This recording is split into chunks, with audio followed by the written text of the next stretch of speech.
das novidades do Groove 2.0 e, na verdade, eu estava conversando com o Faria ontem, nós paramos de acompanhar o Groove desde a versão 1.7, né? E nós precisaríamos, então, fazer uma reciclagem, né, de tudo que já mudou no Groove até agora. Mas nessa apresentação, especificamente, eu vou falar só do 2.0. E essa apresentação, ela é um resumo, né, de um artigo escrito por Guilherme Laforge, um francês, que foi publicado na InfoQ. Então tem esse artigo em versão em inglês e em versão em português.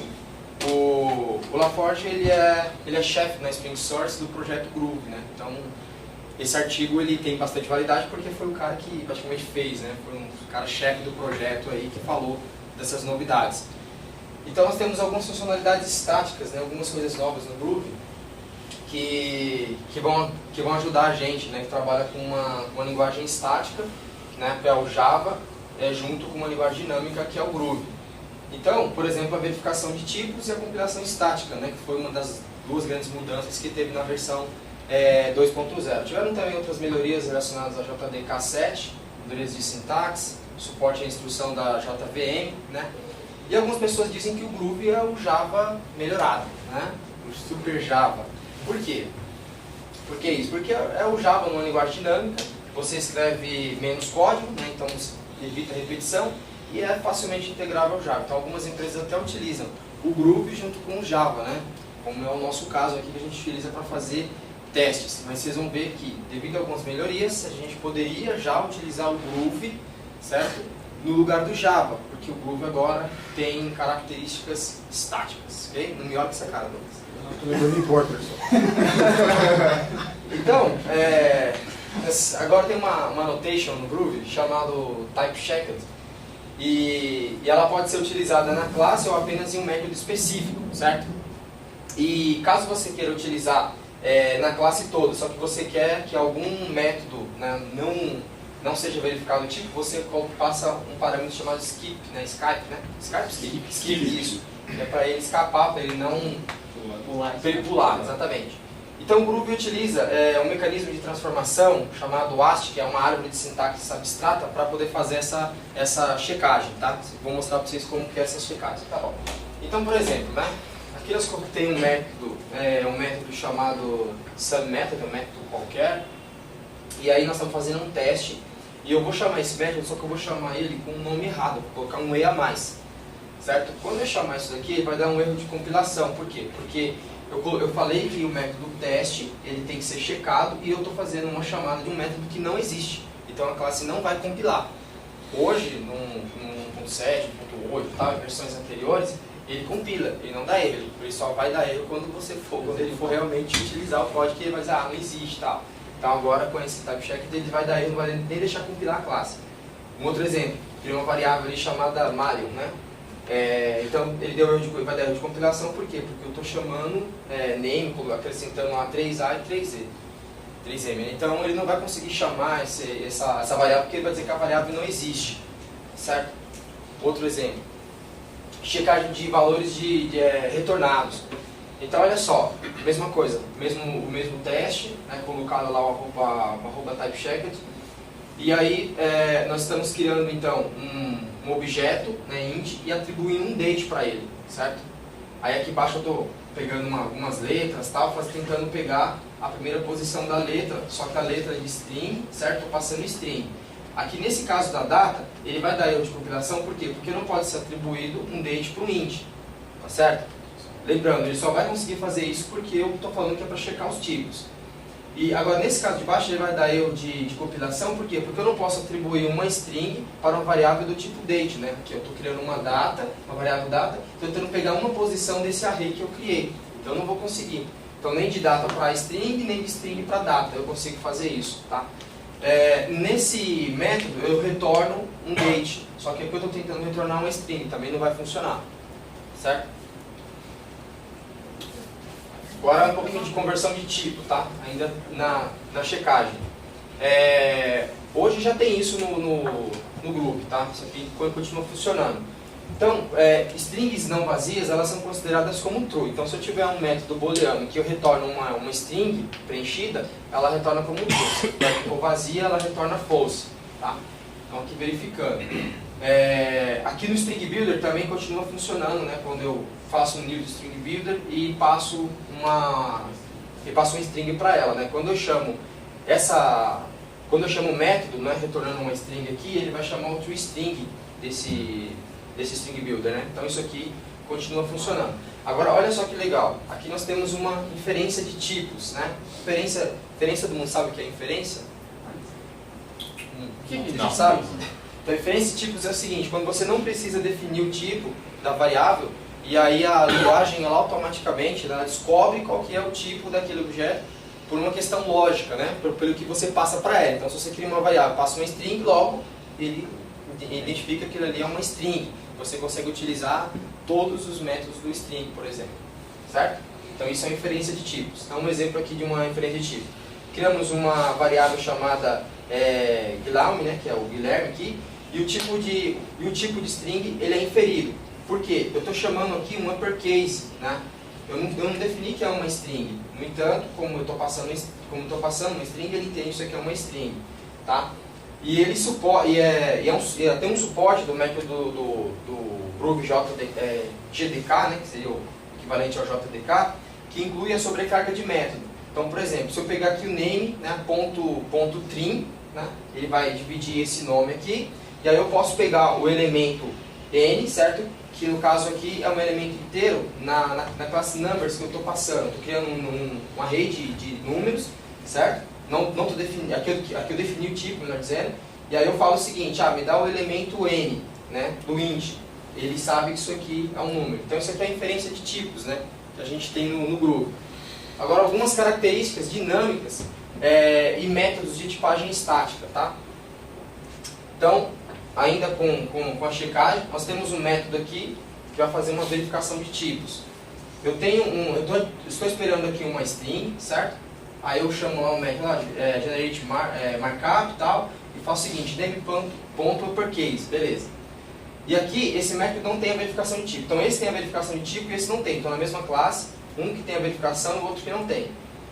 Agora, num método que não tem a verificação de tipos, ele é permitido características dinâmicas, certo? Nesse aqui não, porque eu estou passando uma string e estou chamando, aqui é uma string, estou chamando o método do string, mas eu defini o tipo.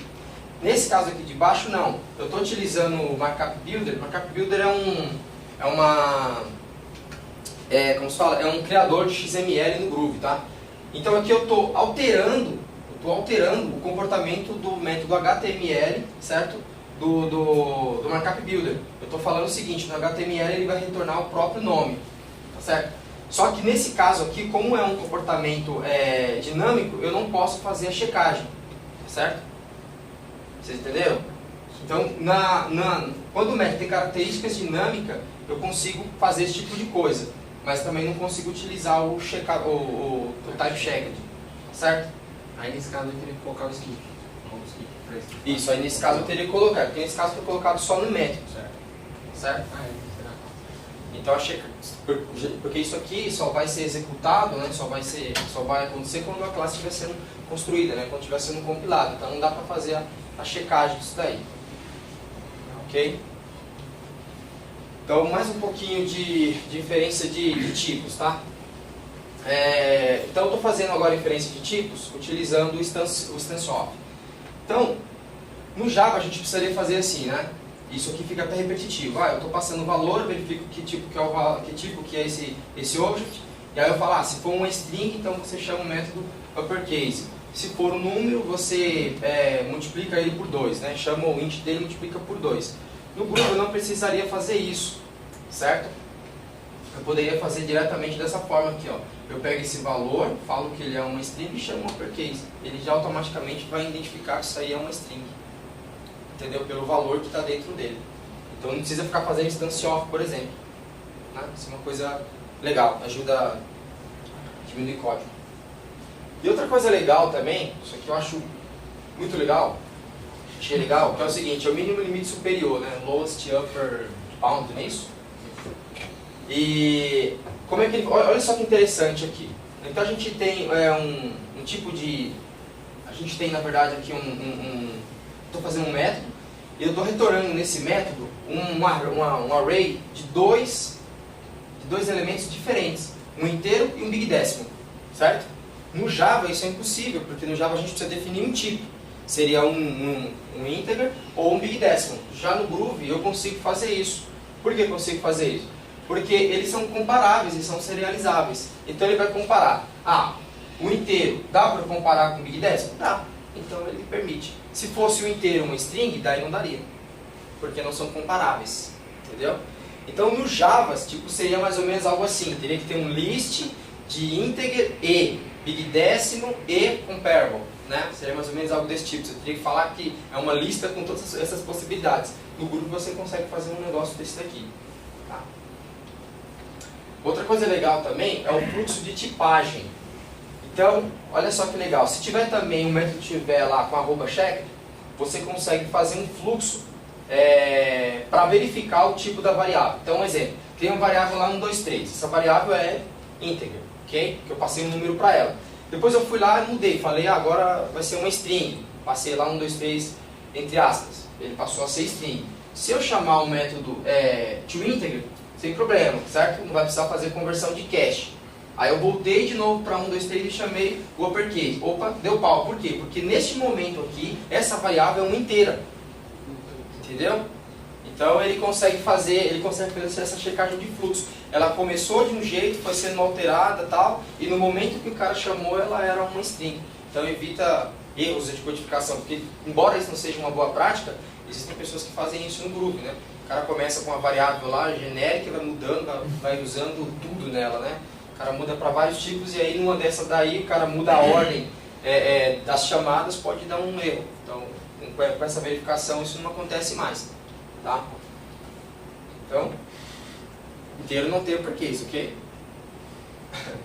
Um pouco mais de fluxo de tipagem. Então esse outro exemplo aqui, eu tenho uma variável que eu defini uma string, certo?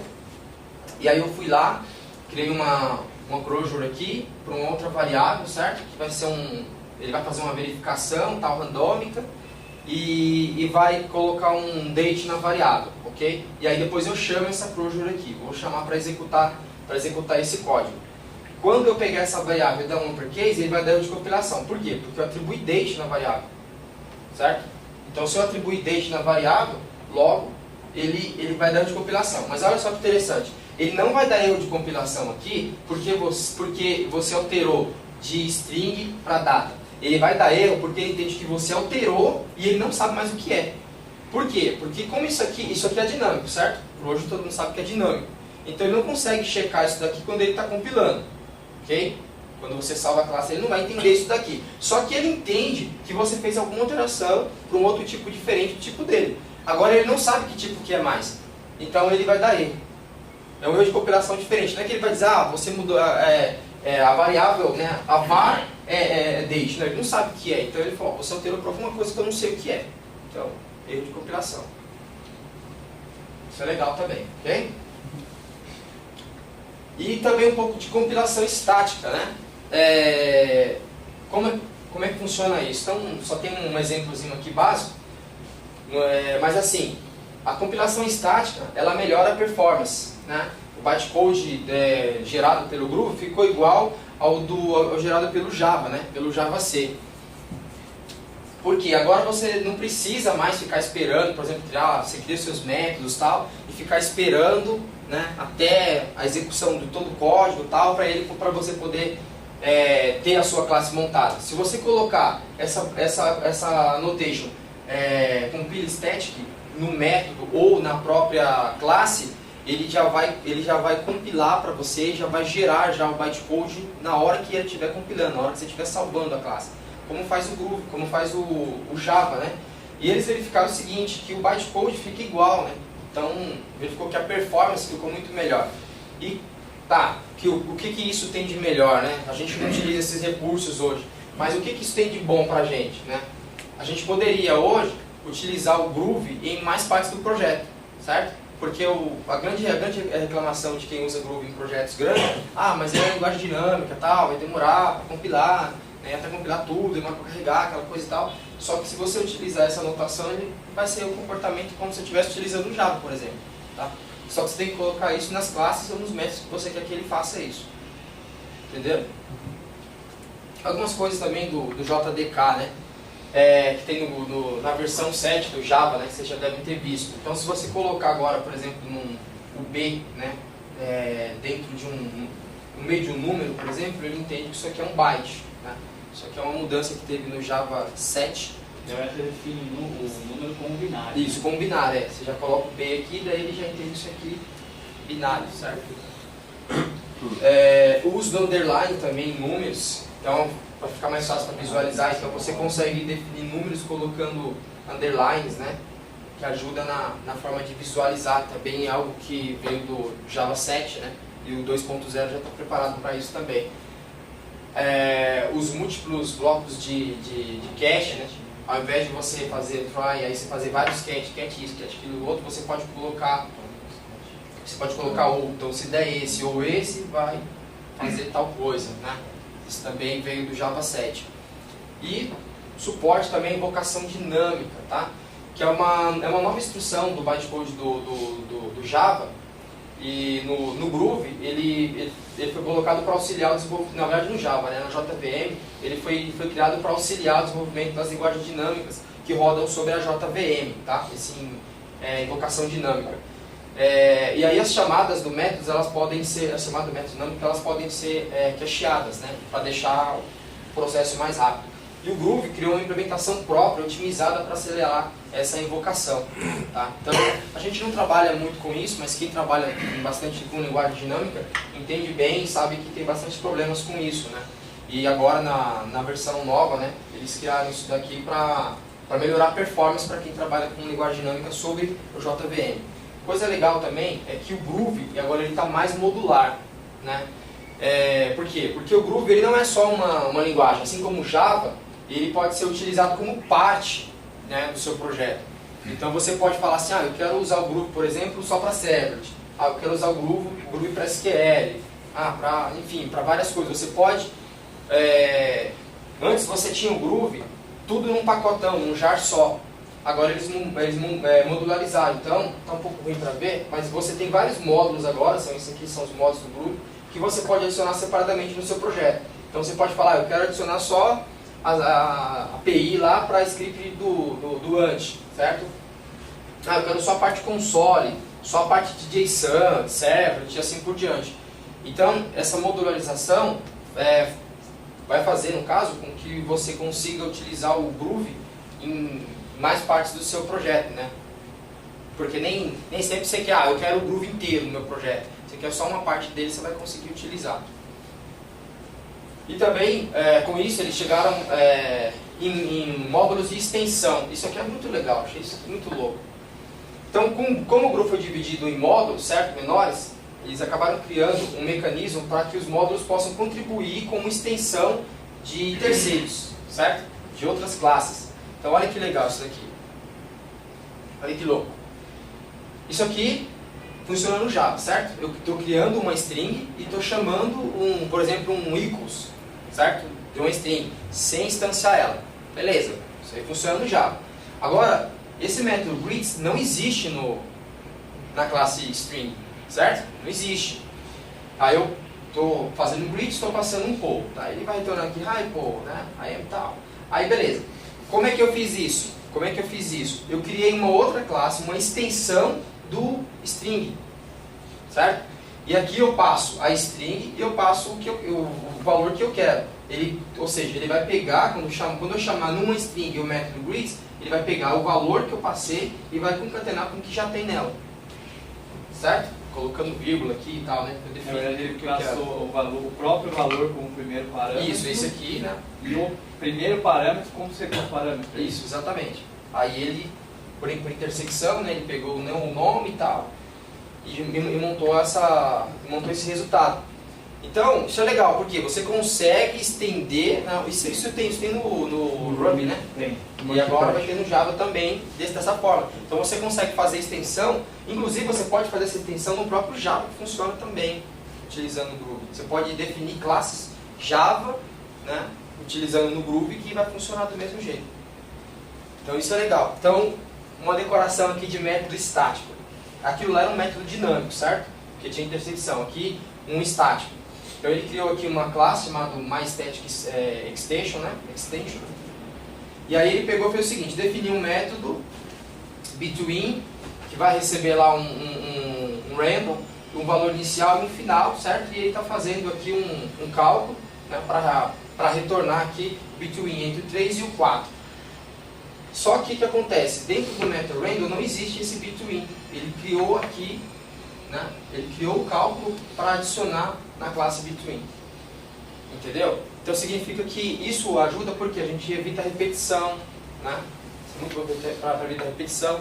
E a gente acaba adicionando recursos próprios, né, que a gente utiliza hoje em classes de terceiro, inclusive em classes do próprio Java. A gente poderia fazer isso. Aquele nosso string ult, por exemplo, poderia ser a própria string. Poderia ser a própria string, exatamente. A gente poderia criar uma extensão dessa, colocar lá os métodos estáticos lá dentro, fazendo tudo o que a gente faz hoje, e pelo próprio string nós conseguiríamos chamar isso daí. Né? Então acho que isso é bom pra caramba. E como é que isso faz? É automático e tal? Não. Você precisa criar um arquivo lá no metainf no Groove, metainf/service, com esse nome. E aí lá dentro você coloca as extensões. Então, por exemplo, você define aqui o nome do módulo, a versão, aí aqui você coloca a extensão. Se for uma classe dinâmica, fica como extension classes mesmo. Se for uma classe estática, você define como static antes e coloca o nome, né, o pacote, no caso, onde está a classe com o nome dela. E aí ele automaticamente já vai conseguir injetar isso daí, né, quando você estiver utilizando lá o string, o random e assim por diante. Entendeu? Então eu acho que esse é um negócio bastante interessante.